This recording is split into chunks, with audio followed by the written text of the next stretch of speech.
with that, we're going to jump right into the program today. I'm very, very honored to introduce to you your Executive Director of the Asian American Fund, Asian American Action Fund, Gautam Dutta, and he's also the chief blogger of the AAA Fund blog, which you guys probably are tuning in weekly, monthly, if not daily. So welcome, Gautam, to the podium. Thanks, Fanny.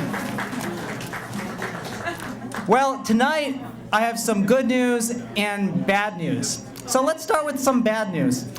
A memo's been going around town, and here's what it basically says. If you're an Asian American and you're running for office from a place where there aren't many Asian Americans, then you cannot win.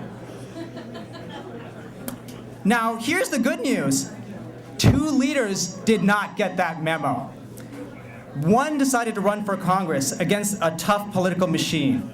Another decided to run for mayor against an entrenched incumbent.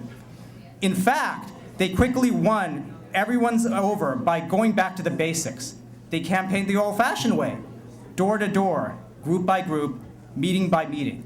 And you know what? Before long, people were saying what a certain guy who now lives in 1600 Pennsylvania Avenue has been saying all along. Yes, we can. Because of you, Judy Chu will become the first Asian American Congresswoman from Los Angeles County. Because of you, Sam Yoon will become the first Asian American mayor of the city of Boston. By joining us here tonight, you've already made a huge difference. First, you've helped AAA Fund raise invaluable seed money to help outstanding candidates win.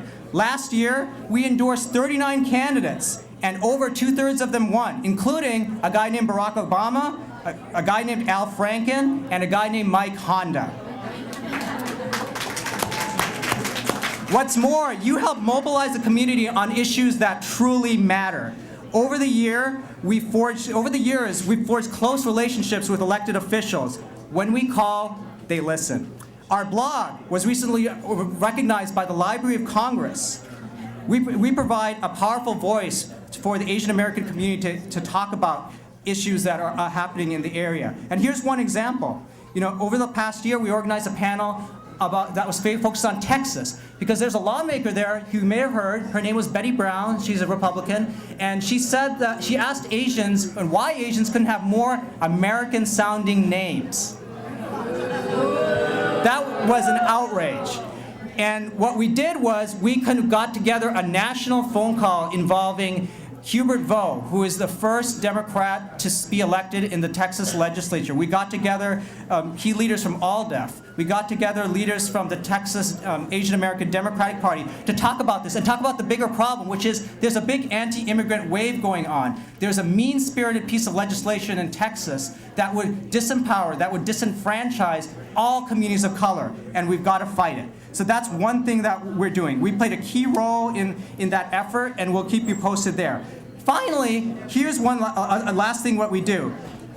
By coming here today, you've helped empower a rising generation of Asian Americans all across the country. Specifically, we've helped Asian American professionals get jobs in the Obama administration, on the Hill, and on the campaign trail. Last year, one of our board members, Irene Lin, sponsored and spearheaded 2 events that talked about how you can get a job in the White House, both political jobs and career non-political jobs. So, I'm going to leave you with these 2 questions, and I think we all know the answers. First, can we help Judy Chu become the first Asian American Congresswoman in Los Angeles County? What do you say? Yes, we can. Can we help Sam Yoon become the first Asian American mayor of the city of Boston? Well then, I am done. All that's left for me to do is to invite my friend Melissa Unimori-Hamp, the Deputy Executive Director of the AAA Fund, to thank a few people who made all this possible. Let's give her a round.